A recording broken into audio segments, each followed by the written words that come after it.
अक्सर लोग कहते हैं भाई दुआ कर ले, यार मैं कैसे इस पे दुआ करूं, मेरा बच्चा कब्र के अंदर मौजूद ही नहीं है। इतवार को मेरा बच्चा फोत हुआ, तदफीन हुई, आज मंगल हो गई, मैं रोज़ यहाँ आके शोर मचाता हूँ।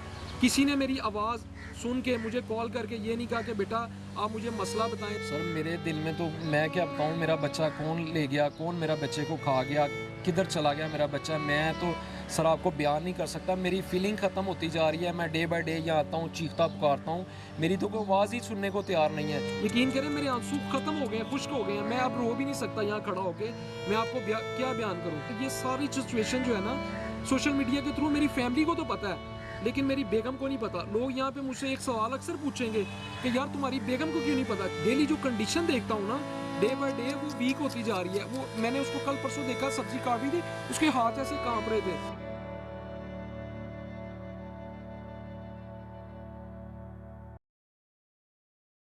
बिस्मिल्लाहिर्रहमानिर्रहीम। पाकिस्तान और दुनिया भर में देखने वालों को अस्सलाम वालेकुम। मेरा नाम मियां मोहम्मद आसिफ। आज आपको एक ऐसी खबर, एक ऐसी स्टोरी के बारे में बता रहे हैं जिसके बाद आप भी हिलकर रह जाएंगे, आपकी भी रूह कांप जाएगी। एक तो अपना प्यारा दुनिया से चला जाता है, उसको स्पुर्दे खाक कर देते हैं।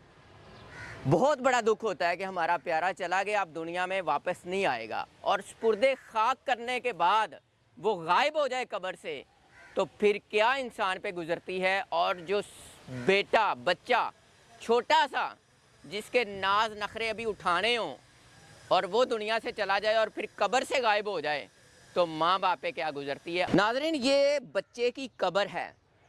कब्र तो है लेकिन कब्र में बच्चा नहीं है।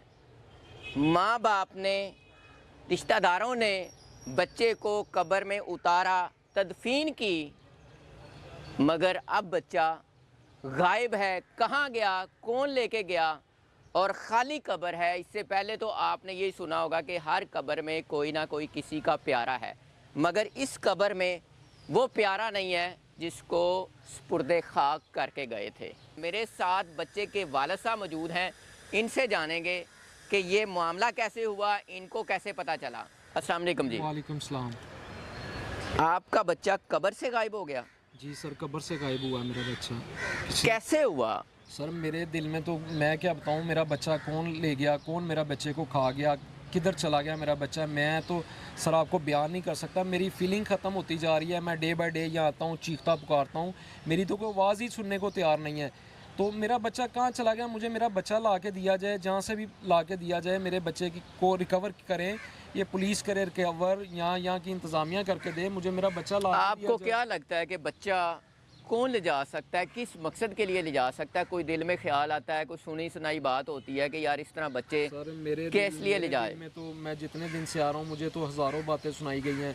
मेरा बच्चा यहाँ जादू टोने वाला भी लेके जा सकता है, मेरा बच्चा किसी मेडिकल अस्पताल में भी जा सकता है। अब देखें, लाखों फीस वहाँ के मेडिकल स्टूडेंट देते हैं, उनको कोई ना कोई चीज़ चाहिए होती है ना एक्सपेरिमेंट करने के लिए, मेडिकल के लिए। तो हो सकता है मेरा बच्चा को निकाल के वो ले गया हो सकता है कोई जादू टोने वाला ले गया हो सकता है औरतों के काम है, पता नहीं इसके साथ क्या क्या करती हैं, जिनके बच्चे नहीं होते वो ऐसे बच्चे। और मेरा पहला बच्चा था, ठीक है। बच्चे को हुआ क्या था? आपका पहला बच्चा था? जी मेरा पहला बच्चा था। ओए होए होए। और बच्चे को हुआ क्या था? सर बच्चा थोड़ा सा बीमार था, 3 माह के जो फांसी टीके हैं ना वो लगवाए थे, और बच्चे को बुखार चढ़ा, उसके बाद थोड़ा सा चेस्ट इन्फेक्शन हो गया। कोई इतनी बड़ी बीमारी नहीं है ये कि बच्चे को हो, लेकिन अल्लाह पाक की रज़ा थी सर। 3 महीना मेरे पास रहा, फोत हो गया। 3 महीने बाद फोत हुआ। वो तो चले अल्लाह पाक की मर्जी, अल्लाह का पाक का माल है, वो जब चाहे लेके जा सकता है। लेकिन सर ये जो कब्र से जो शख्स लेके गया है वो कौन है, मेरा तो सवाल है कामे बाला से। आज मेरा बच्चा चला गया, तो प्लीज़ इस चीज़ पे कोई ऐसा ऑपरेशन करें पूरे कब्रिस्तान में।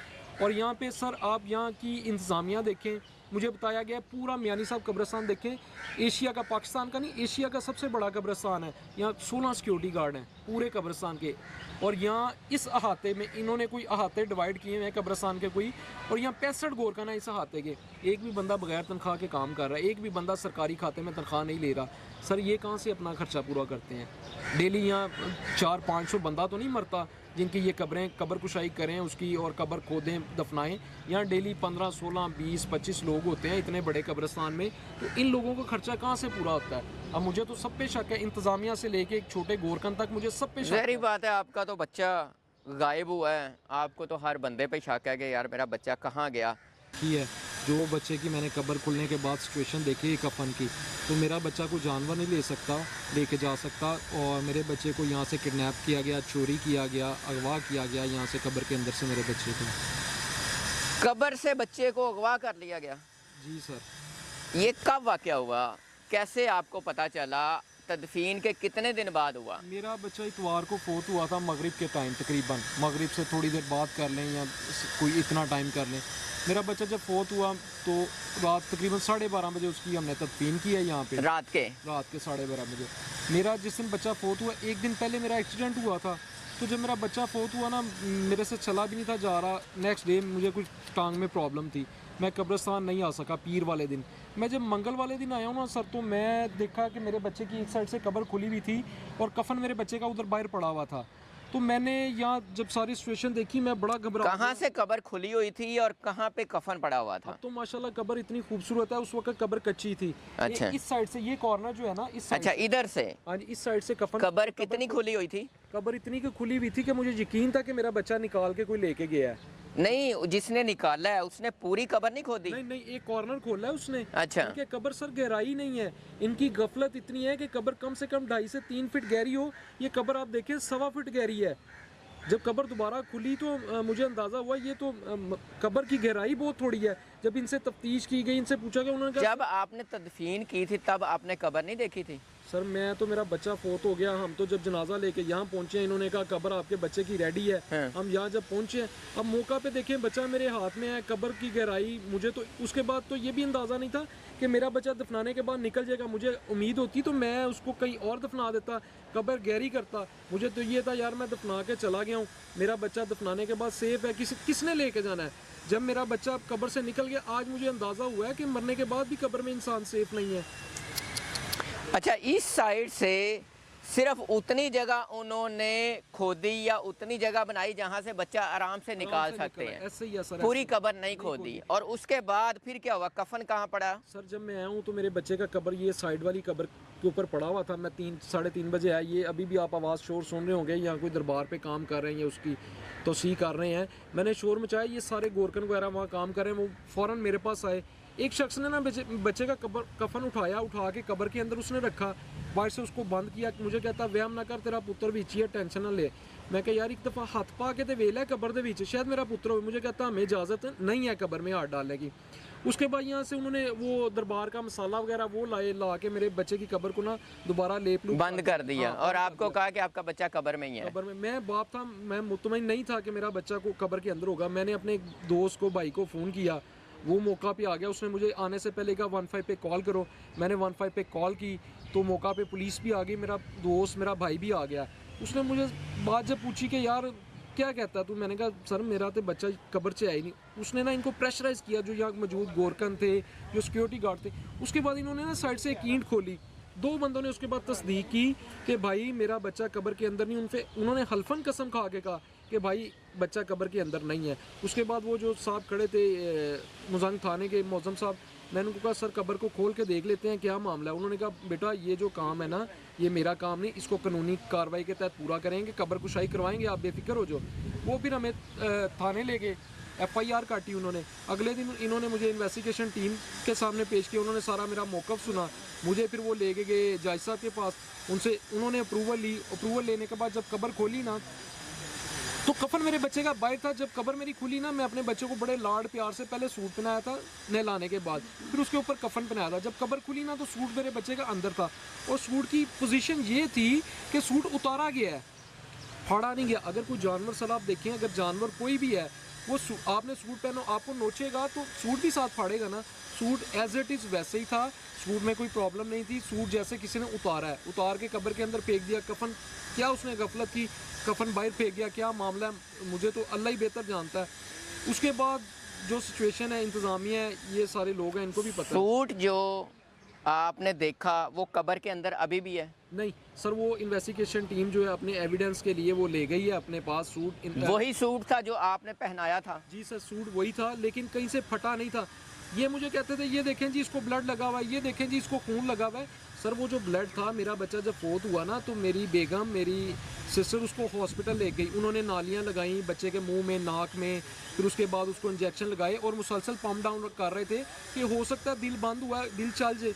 मुसलसल आधा घंटा वो हॉस्पिटल में पम्प डाउन, तो सर कहीं ना कहीं से तो ब्लड निकलेगा ना। और ब्लड निकला। जब बच्चा मैं घर लेके आया, मैंने उसको सीने के साथ लगाया, मेरी बेगम ने लगाया, मेरी जब भाभी ने उसको सीने के साथ लगाया ना तो तब ब्लड की सर्कुलेशन बाहर निकली, उनके वो दुपट्टे पे लग गया। इसलिए मुझे उस वक्त अंदाज़ा था। जब इन्होंने कहा ना ये देखें जी ब्लड, मैंने कहा यार थोड़ा सा ब्लड निकला होगा।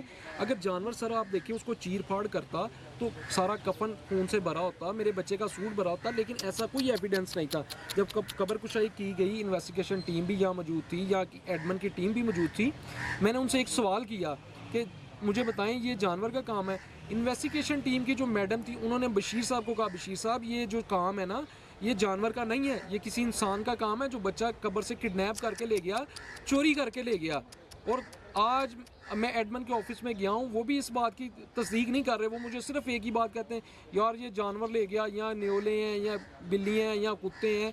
अब आप भी यहाँ आए हैं, मेरा ख्याल आधा घंटा से आपने भी कब्र में देखा, आपको कहीं कुत्ता नज़र आया यहाँ? स्वाए न्योले के, न्योला 3.5 kg का बच्चा उठा के नहीं कहीं ले के जा सकता। इवन के बिल्ली भी नहीं इतना बड़ा बच्चा उठा के लेके जा सकता। मैं यही सवाल, मैं रोज़ यहाँ पे आता हूँ, रोज़ चीखो पुकार करता हूँ कि मेरी जो आवाज़ है कामे बाला तक जाएं। और मैं हाथ जोड़ के उस शख्स से अपील करता हूँ जो मेरा बच्चा लेके गया है कि प्लीज़ मेरा बच्चा जिस हाल में भी है, जिस कंडीशन में भी है, भाई मुझे हाथ जोड़ के मैं अपील करता हूँ कि मुझे दे दें। मैं अपने बच्चे को कब्र में डाल के मेरा दिल मुतमईन हो जाए। अब देखिए मैं यहाँ खड़ा हूँ, मुझे अक्सर लोग कहते हैं भाई दुआ कर लें, यार मैं कैसे इस पे दुआ करूं? मेरा बच्चा कब्र के अंदर मौजूद ही नहीं है, मैं किससे यहाँ बातें करूं? इसके साथ देखें ये मेरे वालिद साहब की कब्र है। मैं जब भी मुझे कोई दुख तकलीफ होती है, थोड़ा सा उधर जाए, मेरी वालदा की कब्र है। मैं बजाय किसी बहन भाई के या किसी दोस्त से बातें करने के, मैं अपने बाप से आके बात करता हूँ, अपनी माँ से बात कर लेता हूँ, अपना दुख दर्द बयान करता हूँ। मैं आप बताएं मेरी ये कंडीशन है कि मैं अपने बच्चे से कैसे बात करूंगा? यहाँ खड़ा होकर मैं दुआ नहीं कर सकता कि मेरा बच्चा कब्र में मौजूद ही नहीं है। मुझे बताएं मैं क्या बातें करूंगा अपने बच्चे के साथ आके? मैं यहाँ से मुसलसल आ रहा हूँ। आज देखें इतवार को मेरा बच्चा फोत हुआ, तदफीन हुई, आज मंगल हो गई, मैं रोज़ यहाँ आके शोर मचाता हूँ। किसी ने मेरी आवाज़ सुन के मुझे कॉल करके ये नहीं कहा कि बेटा आप मुझे मसला बताएं, स्वाय इन्वेस्टिगेशन टीम के, क्योंकि वो सारी इस चीज़ को देख रही। उसके अलावा किसी शख्स ने मुझे कॉल करके, किसी एकामे बाला ने मुझे नहीं पूछा कि बेटा तुम्हारा ये मसला है, ये क्या है। मैं रोज़ यहाँ आके चीखता हूँ, पुकारता हूँ, शोर मचाता हूँ। किसी ने मुझे दिलासा नहीं दिया, मैं सिर्फ इन्वेस्टिगेशन टीम के जो DSP साहब हैं उनके अलावा अभी तक कोई। कौन DSP साहब है? ये पुरानी नारकल के, मुझे उनका नाम भूल जाता है। उन्होंने सिर्फ मुझे बुलाया, मुझे उन्होंने तसल्ली दी। जिस दिन ये कब्र कुशाई करनी थी ना, उससे एक दिन पहले रात को उन्होंने बुला के, यकीन करें उन्होंने मेरे साथ बड़े अच्छे तरीके से बात की और मुझे कुछ सब्र आया। लेकिन अब जैसे जैसे दिन गुजरते जा रहे हैं, मेरे सब्र का पैमाना लबरेज होता जा रहा है। मेरे पास वर्ड नहीं है, यकीन करें मेरे आंसू ख़त्म हो गए हैं, खुश्क हो गए हैं। मैं अब रो भी नहीं सकता यहाँ खड़ा होके, मैं आपको क्या बयान करूँ। अब आप मेरी कंडीशन देखें, मुझे हार्ट का मसला नहीं है, लेकिन अब कुछ दिन से मुझे दिल की पेन मुसलसल हो रही है और मुझे समझ नहीं लगती मेरे साथ क्या हो रहा है। और ये सारी सिचुएशन जो है ना, सोशल मीडिया के थ्रू मेरी फैमिली को तो पता है, लेकिन मेरी बेगम को नहीं पता। लोग यहाँ पे मुझसे एक सवाल अक्सर पूछेंगे कि यार तुम्हारी बेगम को क्यों नहीं पता? जब से मेरी शादी हुई ना मेरी बेगम ने मेरे से मोबाइल मांगा, ना टच मोबाइल है उसके पास, ना ही उसके पास बटनों वाला मोबाइल है। उसको इस वजह से नहीं इस वकूए का पता। और मैं उसकी डेली जो कंडीशन देखता हूँ ना, डे बाय डे वो वीक होती जा रही है। वो मैंने उसको कल परसों देखा, सब्जी काट रही थी, उसके हाथ ऐसे कांप रहे थे। आज भी मैं सुबह उसको डॉक्टर के पास ले गया हूँ। डॉक्टर कहता है कि आप कुछ खाएं पिएं ताकि आपकी सेहत बने। अब देखिए रोज़ वो टेंशन में है, मैं उसको रोज़ पूछता हूँ, वो मुझे रोज़ एक नई स्टोरी सुनाती है। आज मेरा बच्चा इतने दिन हो गए, आज मेरा बच्चा इतने दिन हो गए। इतवार वाले दिन स्पेशली उसने मुझे अपने पास बिठा लिया कि आप आज ना कहीं काम पे ना जाएं, आप मेरे पास रहें। मैं उसके पास बैठ गया, मैंने कहा चलो इसके बाद बैठ जाते हैं। लेकिन उसने मुझे जो स्टोरियाँ सुनाने शुरू की, आज 6 बजे मेरा बच्चा 6:30 7 बजे मगरिब के टाइम फोत हो गया था। उसके बाद आज मेरा बेटा झूले में पड़ा हुआ था, आज उसको 9 बजे नहलाया, उसको कफन पहनाया, उसको सूट पहनाया, मेरा बच्चा ऐसे। और इतने बजे आप मेरे बच्चे को घर से, अब ये वो स्टोरियाँ मुझे सुना रही, साथ मैं उसकी शक्ल देख रहा हूँ। अब जब मैं उसको बताऊँगा कि तेरा बच्चा फोत हो गया, वो तो मैं उसको तसल्ली हर सूरत देता हूँ। जब मैं उसको बताऊँगा तेरा बच्चा कब्र में मौजूद नहीं है, तो सर मैं कैसे फील करूँ कि उसको अगर कुछ हो जाए तो कौन जिम्मेदार है इस चीज़ का। मैं फिर हाथ जोड़ता हूँ, फिर मैं अपील करता हूँ, जो शख्स मेरा बच्चा लेके गया है उससे हाथ जोड़ के बड़ी आजिज़ाना इल्तिजा है मेरी, मेरा बच्चा मुझे दे दें ताकि मैं उसको कब्र में डालूँ। मैं अपनी बेगम को लेके आऊँ, यहाँ वो फातिहा पढ़े अपने बच्चे पे, अपने बच्चे से बात करे।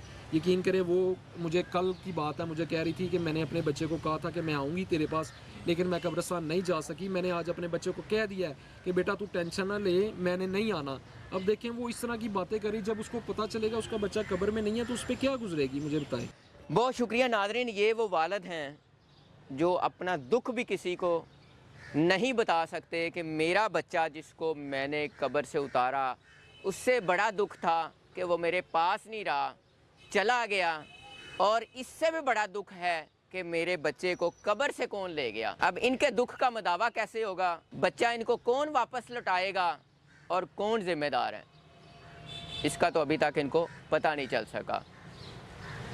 हम और आप दुआ गो हैं, अल्लाह ताला इनके दुख का मदावा करे और इनका जो बच्चा है कहीं ना कहीं से मिल जाए। आप इस हवाले से क्या कहते हैं, अपनी राय का इज़हार कीजिएगा। इजाज़त दीजिए, अल्लाह निगहबान।